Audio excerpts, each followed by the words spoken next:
Yo guys, it's sorry you already know that today we are back reading some Danganronpa Zero. We are in volume 2, starting with chapter 11 today. We have less than 40 pages left of this novel, which encompasses the last, I think, 6 chapters or 7 chapters. So this should be really exciting. It seems like Ryoko is ready to run towards wherever Matsuda is, and we'll hopefully get some sort of reunion, and we'll see what that looks like, because it actually has been a while since they have run into each other. In the last chapter, Ryoko ran into Madurai yet again, and not just one of them, 8 of them, so that's fun. I don't remember if all 8 of them were actually there, or if some of them were missing. I don't remember. But yeah, so today we are starting at chapter 11. This might only be chapter 11, we might do 11 and 12. As I'm recording this, I have a limited time to record, and I need to get a lot of videos done today. So if there's a couple of short videos, that is why. But let's stop wasting time and start reading Danganronpa Zero. Chapter 11. Rain. I noticed it while entering the central garden from the back garden of the biology laboratory. It seemed like rain began falling at some point. The rain wasn't too hard, but it was strong enough for sounds of it hitting the trees and grass to be heard. But this level of rain won't be enough to stop me. As the cold rain engulfed my body, I aimed towards the lined-up school buildings and dashed off from the East District Central Garden. Due to either the rain or because it was possibly during lecturing hours, there weren't many students around in the Central Garden. Either way, there were students running as if fleeing from the rain, and others who were calmly walking under umbrellas. As I ran ahead at full speed without any kind of protection from the elements, I must have gotten some odd looks towards my direction. This kind of thing would normally have nothing to do with me, but for some reason this particular time I felt a bit annoyed. I felt a violent irritation develop as those people standing from a safe place watched me as if examining some kind of swelling tumor. Even so, I continued to tell myself that it has nothing to do with me as I ran straight through the Central Garden. At that rate, I eventually exited the East District and ended up at the Central Plaza, and then, once again, I caught sight of groups of students. Most likely they were heading back to their dormitories in the South District.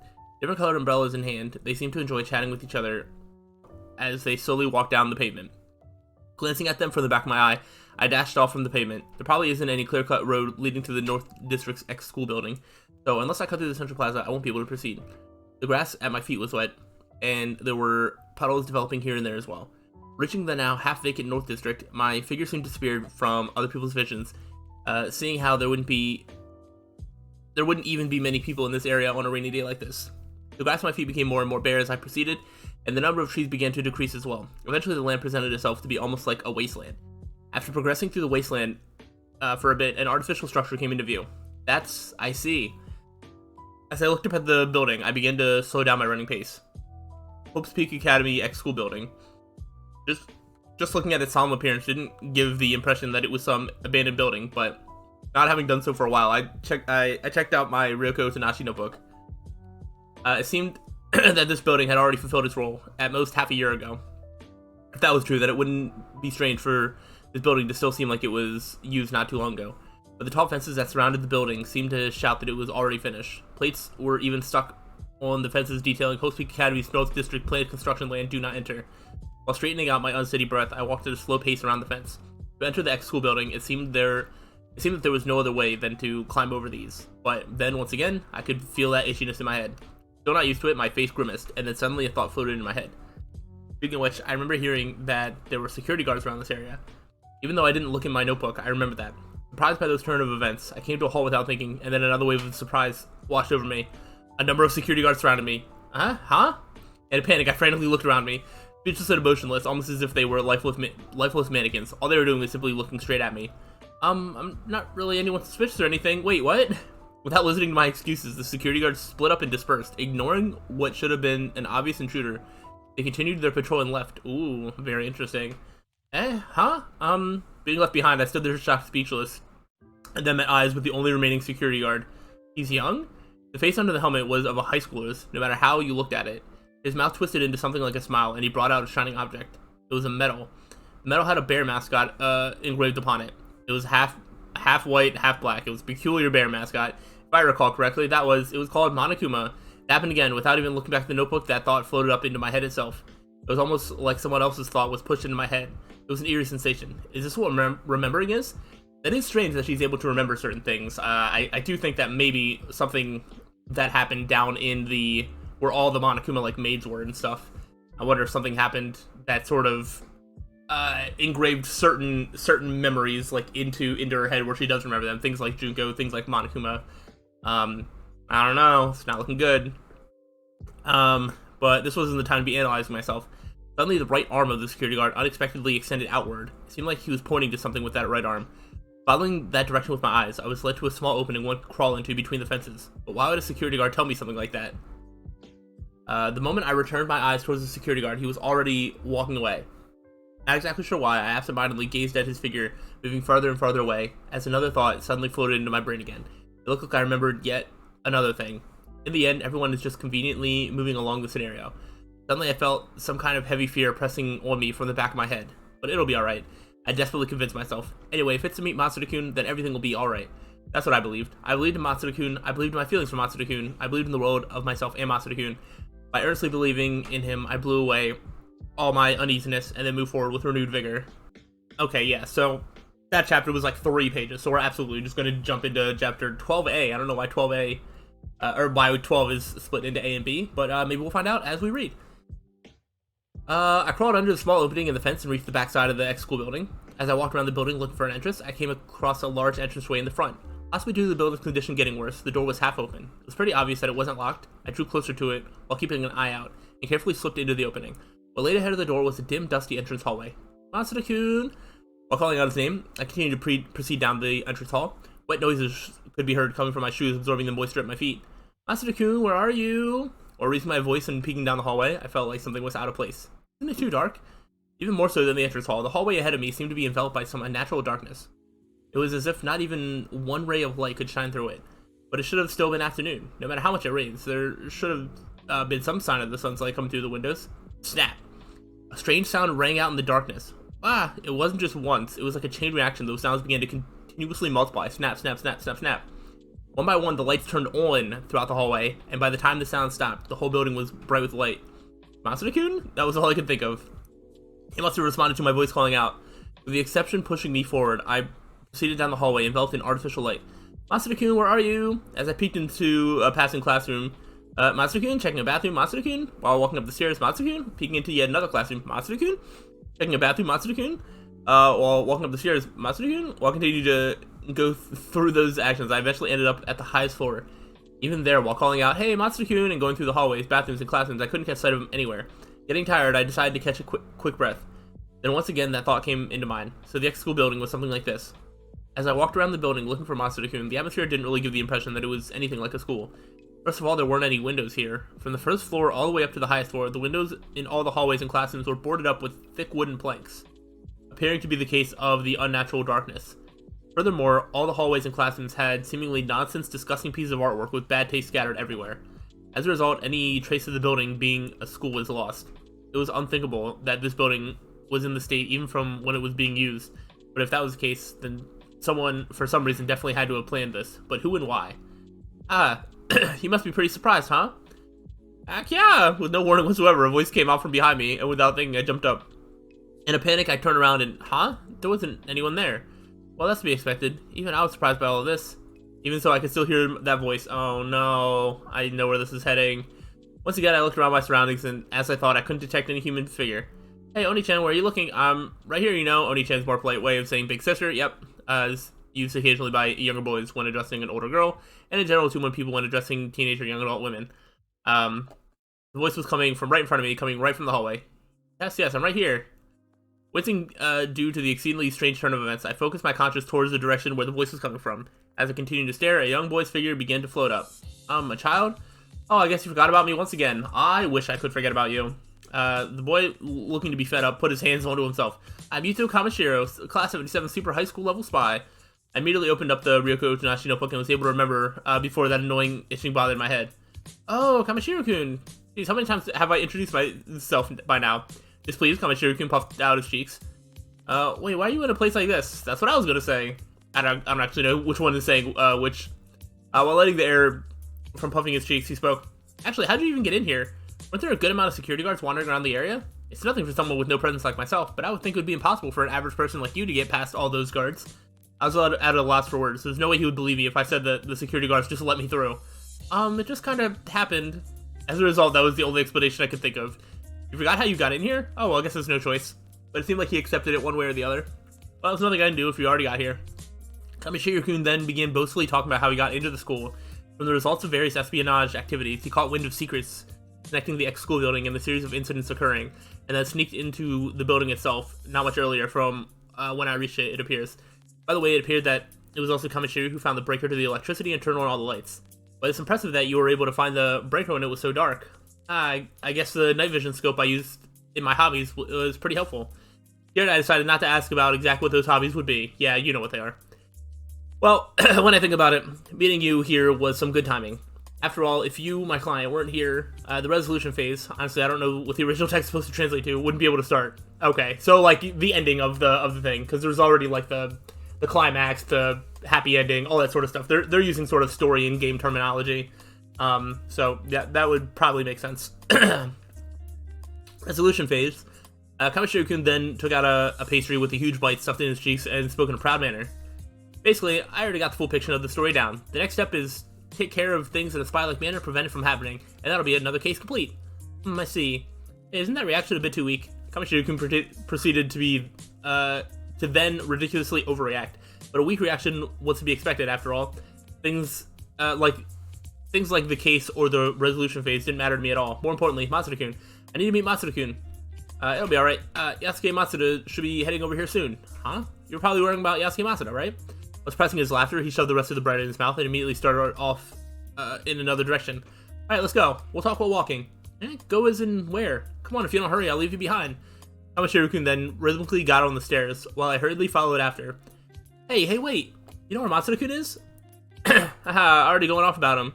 You sure are impatient, Oni-chan. Well, I don't really dislike that part of you, however. You know, it's pretty common in American movies. The scenes where they start stripping down while roughly getting on, that kind of impatience really turns me on. That has nothing to do with what's happening. Hey, stop screwing around. You're the one screwing around, aren't you? Without thinking, my whole body froze when Kamishiro-kun turned around and looked at me. It was because the look on his face was unexpectedly dangerous and ruthless. Matsuda-kun, man, you sure are persistent. Just be quiet and listen to what I have to say for now. Without any word of confirmation, Kamishiro-kun's words and gaze put pressure on me, and then he returned to seemingly bouncing down the stairs. After leaping towards the end of the flight, he once again turned back towards me, and, what's wrong, Oni-chan? Hurry up. His face already returned to that innocent smile. Come on, hurry up. Confused, I walked down the stairs. After rejoining Kamishiro-kun at the end of the stairs, we continued side by side down the next flight. Okay, let's start with Hope Peak Academy's worst incident. It seemed that his resolution phase or whatever has already begun. I think you already got the gist of it, but Hope Peak Academy's worst incident occurred somewhere in this ex-school building. That's right, everything started right here. Connecting everything in one go, that seemed to be the detective-style way of resolution phase. It was certainly the worst incident that ever occurred in Hope Peak Academy. After all, 13 members of the student council composed of the elite were murdered, but there were 2 people who survived that worst incident. One was the super high school level student council president, Soshun Murasame, who somehow escaped along with suffering major injuries, and the other person was Isiro Kamakura. Wait, what? Even I was surprised as I blurted out those words without thinking. There's certain information that Ryoko is now retaining, and that is not good. How rare to see you remembering something. Kamishiro-kun's strange gaze and stuck one to me. Well, whatever. He soon moved on to begin explaining once again. Isiro Kamakura was hiding something. The fact that he was an individual amazing enough to be called Super High School Level Hope. Kamakura was researched on by Hope Peak Academy. They raised him. He was the result of their collective effort. Every talent and ability was forced into his body that was of the Super High School level class. He was truly Hope Peak Academy's hope. That's why the school hid the existence of that secret, to the point where no student knew anything about Isiro Kamakura. Whether he was a boy or a girl, he was raised completely sheltered. Sheltered upbringing, living completely closed off from the world. I was the same as him. I was shocked that it sounded almost exactly like myself. But that Kamakura guy caused ridiculous incident to occur. The sheltered upbringing, I think that was Ryoko thinking to herself. That wasn't part of the quote. I didn't see that the quote stopped. That's my bad. Kamakura guy caused ridiculous incident to occur. Kamishiro-kun's tone then seemed to become more serious. Kamakura, of all things, caused that bizarre mass murder to occur within the school. It really was the worst. After all, the person who was praised to be Super High School level hope, more than anyone else, caused such a despair-inducing incident to occur. If it wasn't the worst, then I don't know what it is. That was the reason why it was called Hope Peak Academy's worst incident. That certainly was something the school would label it as. The existence they raised together as a collective effort, committing such an unprecedented bizarre murder crime. It wasn't anything to call up at the worst. That's not all there is. What's even worse is not only did the school not bring light to the situation, they attempted to fully conceal it. As he spoke while rhythmically stepping down the stairs, I was completely sucked into what he was saying. Without making any sort of response, without writing anything in my notebook, I just intently listened to what he had to say. The school was most likely afraid. After all, if people were to catch wind of that incident, the foundation of the school's principle, Talent is humanity's hope, would crumble. If that happened, the school would lose authority, and if handled improperly, that wouldn't last much longer. That's why the school was trying to hush up the incident. Not going to work very well for them.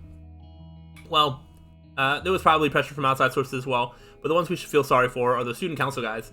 Student council, those words snuck into my head, and along with that itchiness, it forced that memory to surface. That memory was the Matarai brothers, their faces as they relentlessly chased after that incident. After all, those guys all died in vain. It really is awful. It's like, as long as it's for the sake of the school's hope, anything can become a stepping stone. Even if it wasn't the preparatory department, that kind of thinking is to be expected. Okay, and then I guess whoever translated this has no idea what the last part was trying to say. I shook my head and chased those images of Matarai's faces out. They don't have anything to do with me. That wasn't the time to be thinking about them. And then the ones who led this process of covering the evidence were none other than the top of the top, the committee board members themselves. They hid the fact that Zero Kamakura was not just a survivor, but the perpetrator of the entire incident. And that's where this ex-school building comes in? After not doing so for quite some time, I responded, and Kamishiro-kun quickly nodded. Either way, there's no reason to ignore the place where the incident occurred. Might as well check it out while we're carefully snooping around, right? While descending from the second floor stairs to the first floor stairs, Kamishiro-kun continued going on indifferently. What really was a miscalculation on the school side was, while they were moving along assuming they covered up the incident, there was still another troublesome individual that hadn't been dealt with. Junko Enoshima. Yup, there's certain things that Ryoko remembers. The moment I spoke those words, we reached the first floor. Over here, come with me. Without a moment of hesitation, Kamishiro-kun continued to walk forward. The first person to discover the truth of the incident was Junko Enoshima. Then by dragging out Zero Kamakura, she aimed to overthrow Hope Street Academy. While continuing to walk, both Kamishiro-kun's destination and resolution phase seemed to be reaching the core. What happened afterwards was completely aligned with her plan. The disappearance of the committee board old men shows that. That was definitely her doing. She probably kidnapped them and forced Zero Kamakura's whereabouts from them with brute force, but Junko Enoshima really is someone to fear. Jeez, and just how is she super high school level fashion girl? Hearing Kamishiro-kun's words, that itchiness brought up a flashback. My memories were reviving. This time it was that concrete room with those iron bars. Those corpses of the old men, whose eyes were hideously sewn together, were there. Oni-chan, what are you doing just spacing out like that? Over here, over here.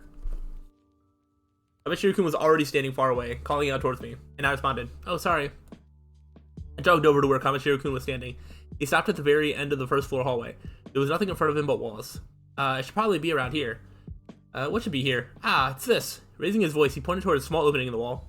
I borrowed this from the security guards outside, but while speaking, he pulled out a long, rod-like object from his pocket. It looked like some kind of key. Kamishiro-kun then inserted that key into the wall. A clink could be heard coming from his small hand. Jackpot.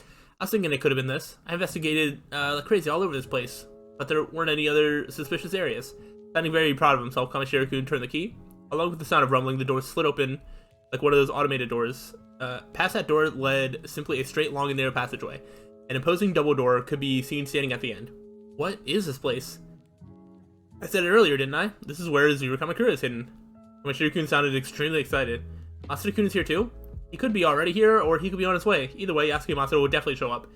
Kamishiro-kun then proceeded to step foot into the passageway, and I followed suit. Our steps rang about in the cool, dim passageway as we walked straight forward towards the back. My lips were getting dry, and I constantly felt the need to lick them. When we finally reached the end, we stopped for the time being. Without saying anything, Kamishiro-kun put his hand on the door. Imitating his process, I did the same, and I saw that he was taking a deep breath. It seemed that even he was a bit nervous. We then exerted pressure at the same time, and the doors opened with an exaggerated groan. Past the door laid about 15 square meters of nothingness that spread out, with the ceiling and pillars all being completely bare. It was truly a dreary and tasteless room. Oni-chan, over there. Kamishiro-kun was simply pointing towards the corner of the room. There stood a simple elevator one would see in a factory of some sorts. That must be it. Immediately after he spoke, Kamishiro-kun energetically ran straight towards the elevator. While I stood in hesitation, he manually pulled open the doors to the elevator and shouted out, "Come on, hurry up. You want to meet Yasuke Masato, right? Masato-kun." Those words pumped me up. That's right. The only reason I came to this dangerous place was for Masato-kun. I'm sure everything will get resolved if I can meet Masato-kun. This nightmare, my brain, everything will be exceptionally resolved into a happy ending waiting for me. That's why I have to go. Determined, I ran straight towards the elevator and jumped on with that momentum. The moment I got on, my legs began to tremble, and I knew I regretted it. I'm sure this elevator was made with the sole purpose to hide Kamakura. Man, they really were exceptionally careful. Here we go. Sounding quite amazed, he then took out the control panel from the floor and put his hand on it. There were but only 2 buttons, floor 1 and floor B. Kamishiro-kun then pressed floor B without any hesitation. A ridiculously loud sound could be heard from the motor, and the floor began to heavily tremble. After I continued to tremble from uneasiness, the elevator began to steadily descend. Hey, exciting, isn't it? Immediately, Kamishiro-kun began to raise his voice into a cheer. Like you really are enjoying this, aren't you afraid? Of course I'm afraid. Kamishiro-kun responded with a smile on his face. To be honest, I'm actually terrified, to the point where I want to run away. Man, it's the first time I've ever felt like this. I can't believe someone like me is getting scared over this. But that's why this is so fun. After all, if I can overcome this fear, I'll develop even further as a spy. That's why I won't run away. For the sake of powering up as a spy, I won't run away. Then a simple question floated in my head. Hey, Kamishiro-kun, why am I so persistent about my talent?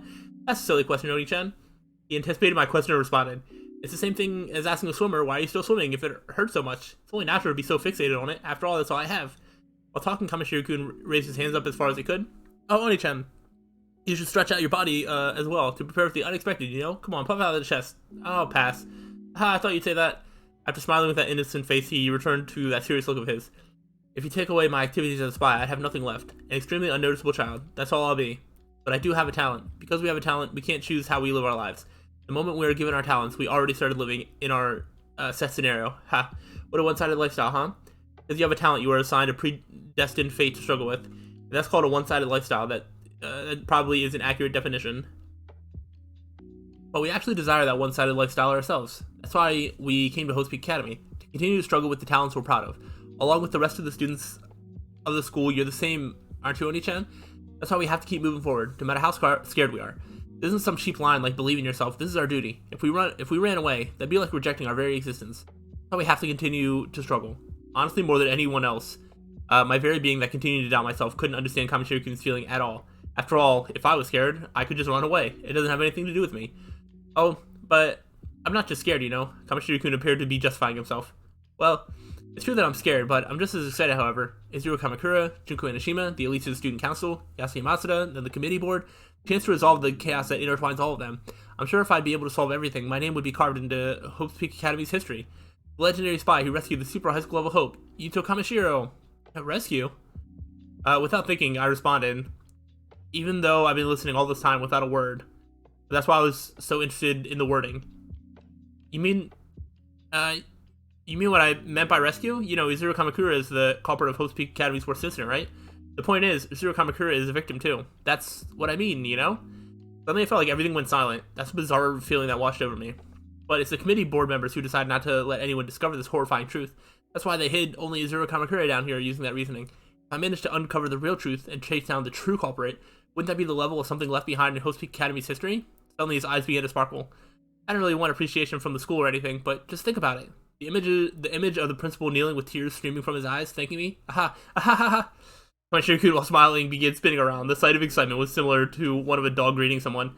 Actually, I already imagined the whole thing. Hope's Peak Academy savior, super high school level spy, Kamishiro Yuto, or something. Now that would stand out. That would stand out like crazy. It stands out to the point where it would completely blow away my lack of presence. At that point, I felt like I finally caught a glimpse of his true feelings. I'm sure he believed in his talent, and at the same time, he detested it. It was distorted, but most likely he was not the only one. Anyone who would be assigned with a talent would probably somehow fall towards that feeling. And then it happened right after that. Clang. Along with that sound came very heavy shaking, and the sound of the motor finally stopped, rang out. Even that the elevator has reached its destination. Okay. Normally I would stop here. However, I do, for the sake of titling this video, I'd like to have chapter 12A and B in the same video.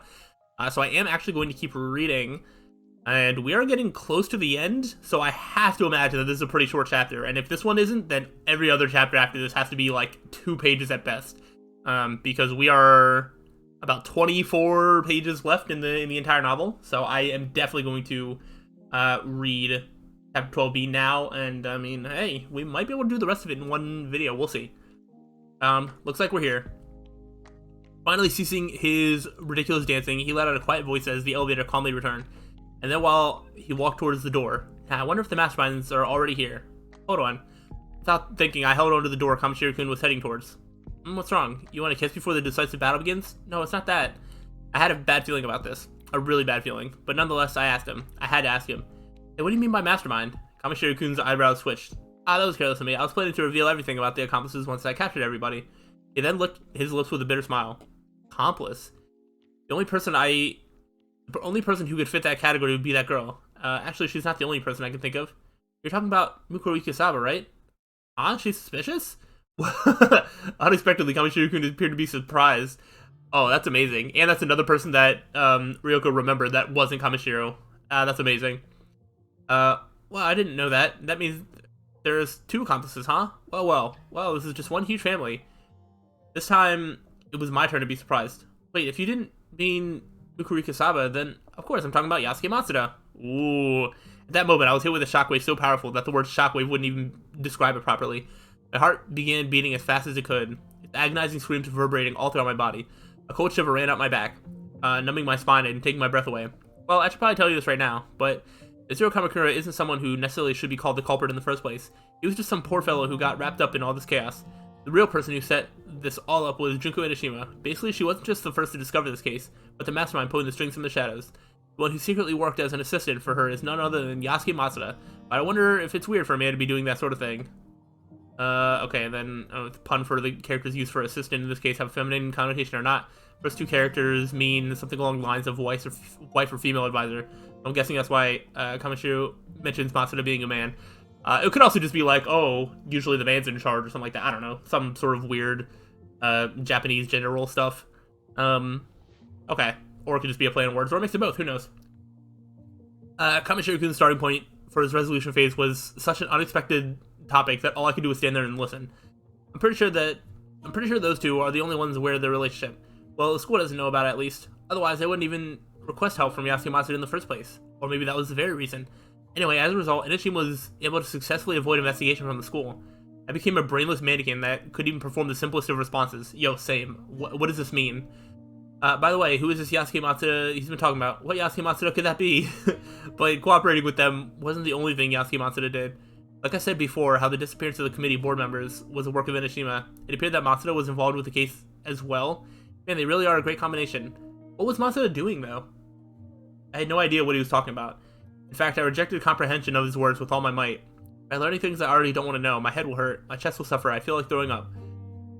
Also, the conclusive evidence that ties them together, I've seen it. Well, it was because of witnessing that event, that evidence, that I was able to get this far to the truth, but I don't want to hear anymore. But as it's stabbing me, he continued talking. Junko Enoshima and Yasuke Matsuda's love scene? What does that mean? Junko Enoshima, Yasuke Matsuda's love scene? What is that? Really, what is that? What is that? Really, what is that? What is that? Really, what is that? What is that? Really, what is that? What is that? Really, what is that? What the heck is that? I heard the sound of something crashing down. It was the sound of my nerves crashing down dominoes in a chain reaction. The dominoes with the words Yasuke Matsuda, Junko Enoshima, and love scene written on them all came crashing down like an avalanche. Everything was arranged. Everything was arranged by Junko Enoshima. My relationship with Matsuda-kun, all my feelings towards Matsuda-kun were arranged by her. Matsuda-kun, Matsuda-kun, Matsuda-kun, Matsuda-kun, Matsuda-kun. Is that why, like, Matsuda was, like, the one thing that she could remember? Is at some point Junko had already, like, gotten into her head to make sure that was, like, the one thing that she remembered somehow? Interesting. Betrayed, that word played in the back of my ears. Betrayed, fooled, used, manipulated, that was the truth. The truth of this incident. Yasuke Matsuda, Junko Enoshima, love scene, they clattered as they were crashing down. At the same time, the door was clattering while Kamishiro-kun was prying it open. Come on, Oni-chan, for the time being, let's get out of here. We'll talk about the rest once everyone's together. Come on, hurry up, hurry up. Still in a daze, I was pushed out of the elevator by Kamishiro-kun. As I staggered out clumsily, I found myself in a massively tall circular hall. It was like a miniature theater. This place is pretty nice. Kamishiro-kun's voice coming from behind me echoed across the hall. Yep, this could actually be a fitting stage for my resolution phase to begin. It certainly looked like the stage developed with something in mind. There was nothing there. There wasn't anything that would give the impression of anyone living here. Interior design was kept to a minimum with wallpaper and carpets, and the only furniture were a bed and a drawer. There was a bare Western-style toilet sitting in the corner as well, either a wide, extravagant prison or a low-budget play setting. That was the impression it gave. Although what drew my attention more was the fact that no one was there. Junko Enoshima, Mukuro Ikasaba, Matsuda-kun, or even Azura Kamakura, who was supposed to be hidden here, none of them could be seen. This was a situation instead of any of the important individuals Kamishiro-kun just spoke of. All the outsiders, Yuto Kamishiro and Ryoko Tanashi, were standing. But I wondered if that really was so. Maybe I've been making a huge misunderstanding. All this time I thought that I hadn't met Yuzuru Kamakura even once, but I wonder if that really was the case. Maybe he's been watching over me all this time. Maybe the person I've been looking for has been watching over me all this time. Basically, Yuzuru Kamakura's true identity was Yuto Kamishiro? I immediately turned around, but Kamishiro-kun wasn't there. The moment I thought that my vision perceived Kamishiro-kun's appearance, he was crouching at my feet. No, he was more like kneeling down on the ground, but even so our eyes met. I instantly jumped back. My shock towards such an illogical development, my horror towards such an incoherent result, that can't be true, is it? Pressure in my skull grew to the point where it wouldn't be surprising if my nose started to bleed, and my nerves began trembling to the point where they wouldn't connect properly.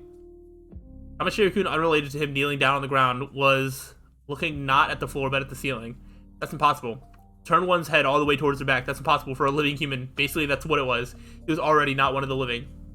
Kamishiro-kun, with his head turned 180 degrees back and glaring at the ceiling, was completely stiff. The only thing that appeared to be living was the red stream of blood dabbling out of his mouth. He would already show no response to anyone's voice or anyone's words. This was too much for me. What in the world? It was so much for me to the point where my conscience couldn't fully take on the scene of someone dying in front of me. Wait, what? Due to that, all my reactions slowed down. If this was true, I would have already ran away from here. After all, the first thing to come to mind would be the fact that the person who did this to Kamishiro-kun must be very close by. Oh, so that was... dude, what? Alright, the sequence of events, it completely trips me up here. Because it was like, oh, actually, Zuru Kamakura was Kamishiro in this very specific instance.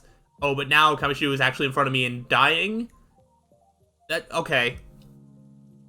I don't think I quite followed the sequence of events, but it seems like Kamishiro maybe was here and now he's dying to somebody else that was close by. I guess. So then I don't really know what the thing about him being a Zero Kamakura was. I don't know. I don't get it, and I'm not going to sit here scrolling back and forth trying to understand it for like the next 5-10 minutes. So I'm just going to keep reading. He would already show no response to anyone's voice or words. This was too much for me. It was too much for me to point. It was too much for me to the point where my conscience couldn't fully take on the scene of someone dying in front of me. Due to that, all my reactions slowed down. If this was true, I would have already ran away from here. After all, the first thing come to my mind would be the fact that the person who did this, Kamishiro, must be close by, but I was too slow. So I just like reread that. Poor kid. A figure appeared next to the elevator. It was a slim, fair-skinned man wearing a dirty shirt and pants that were of Hope Street Academy. If only he didn't meddle with Junko Inishima's affairs, then maybe he wouldn't have met such a brutal end. Letting out those words with his face down, not one single emotion could be felt. Who are you? Well, I inquired, trembling. He lifted his face as if he only just noticed me. Are you talking to me? He looked exhausted. A face of someone who lost everything. The face of someone who lost all his thoughts, all his senses, and all his emotions. You don't remember me? After the man responded with a cold voice, he spoke again with an even colder one. Why don't you remember? Why I don't remember? Well, I easily forget things. Struck by fear and confusion, I was in complete panic. Hold on a minute. Flustered, I dropped my eyes towards Ryoko Otonashi's notebook, and it was at that moment I was hit by that wave of itchiness. That itchiness soon turned into pain, but it was a pain that brought fever. It was like a warning signal. The frictional heat coming from the conflict of the remembering Ryoko Otonashi and the forgetting... of the remembering Ryoko Otonashi and the forgetting Ryoko Otonashi. That was the cause of the pain. Does Zero Kamakura ring any bells? Hearing those words coming from that unexpected murmur, the pain went away all at once. Is that true?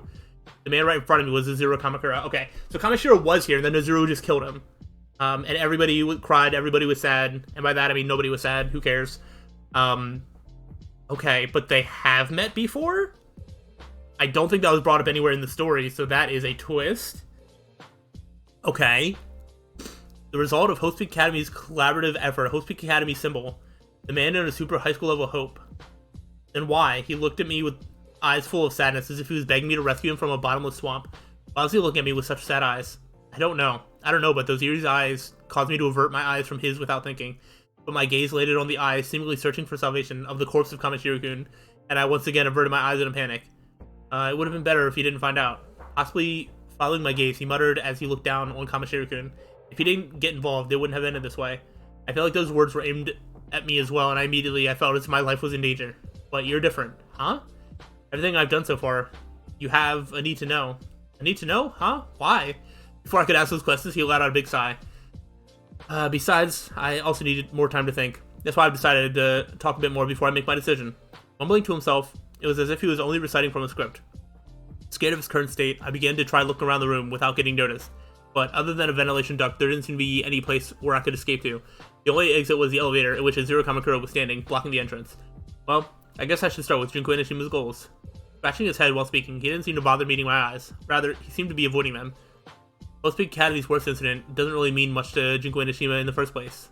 Huh? With just those words, my attention was fully drawn. Hope's Academy's worst incident doesn't mean much? Junko Enoshima just wanted to stir up the pent-up emotions of the preparatory department. She got the super high school level Hope involved in that incident solely for that reason.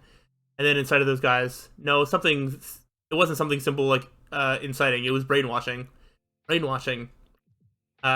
along with the violent itching brought up that scene in my mind. Mono's visuals I saw past the Monokuma heads in the underground facility. They were brainwashing everybody. Crushing heads, cut faces, agonizing screams, the mutual killing, red lumps of flesh. She used me and the student council as sacrifices solely for that purpose. For the guys who were just treated as leftovers, she threw the school's proud elites into a game of mutual killing. It truly was the worst incident, wasn't it? Mutual killing? While bearing the tight tension that wrapped around my chest, taking my breath away, I squeezed the question out of myself. Mutual killing? What exactly do you mean? First of all, Hope Academy's worst incident wasn't just simply a mass murder. It was mutual killing instigated by Junko Enoshima. Mutual killing? Huh, killing each other. Enoshima used the ex-school building due to its state as a closed-off vicinity, locked the student council and super high school level Hope inside, and caused them to kill each other utilizing various traps, gathering weapons, threatening to kill everyone if murder didn't occur, murdering in plain sight to demonstrate a lesson, and so on. She was trying to make them doubt each other, to kill each other. It was almost like she just wanted to experiment. It really is messed up. Kamakura was talking as if it were someone else's affairs. Happy between fear and confusion, all I could do was stand there and listen. And then we ended up killing each other. There were no other hope of living. Enoshima had the preparatory department watch the school's prize student council and super high school level Hope are discussing methods of killing and staining each other with despair. Those scenes were vividly presented. He then paused and took a breath. But soon his emotionless voice once again echoed across the room. I'm sure she planned everything to have the Zero Kamakura survive at the end. It was the worst ending for the guys of the preparatory department. They either hated super high school level Hope, kill everyone else's hope, and survive. It must have been an especially bad ending for them. Not only that, the school hiding the sin was probably also what Junko Enoshima had planned. That's why the preparatory department grew to not only despise super high school level Hope, but the entire school. In the end, everything went completely as Junko Enoshima had planned. Everything followed her scenario perfectly. But for what reason? For what reason did she brainwash the preparatory department? That must have been to destroy Hope's Academy as well. Not only that, Kamakura then finally looked at me. Taking from the small opening in the long pitch black hair, he stared at me. Her goal is much more outrageous. Outrageous? To her, brainwashing the preparatory department was merely planting the seeds. The worst incident for Hope's Academy, that's all that is to her. Kamakura mercilessly rolled those words towards me. I was controlled only for that purpose, and then destroyed. I was too late in realizing it. No, I was just desperately trying not to realize it. I didn't want to believe that she was so obsessed with despair. That's the truth. The despair-filled truth that I'm involved with this incident. Hey, what does you and Junko Enoshima have to do with each? What do I have to do with? His words were suddenly filled with intense emotion for just a moment. What does this incident mean to you? Are you going to go with your classic nothing to do with me? If it has nothing to do with you, why are you remembering it? If it really has nothing to do with you, then it'd be best to just let the memory be lost forever. Eh? Why does Kamakura know my saying? And how do you know about me remembering? I was right, wasn't I? About you remembering? That's why you can't remember me?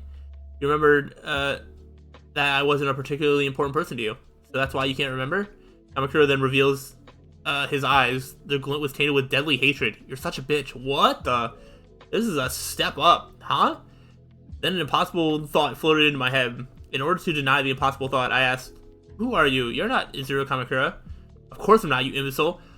He then spit out those words. What? Who is this then? Okay, I was gonna say, I don't know, like, what order this is supposed to be done in, but, like, Zero Kamakura does show up in the Danganronpa 3 anime, and, he does not speak very much, so I was like, this is a lot of conversation for someone who does not generally speak that much. But then who is it? I'm Yasuke Masuda. Okay, well, okay. Oh boy, alright, I have questions, and they are going to be answered on the next time. What is happening? Alright, everything is getting revealed all at once. There's a bunch of twists. And, oh boy. So, that was chapters 11 and 12. The next time we'll start with chapter 13, and we might end just reading the rest of the novel, so that should be fun. Hopefully y'all are excited, because I don't know how to make sense of any of this. So yeah, help me put some of these pieces together, and hopefully I'll see y'all in the next time. So if you're enjoying this, please let me know, and I'll see you on the next time. So till then, peace out.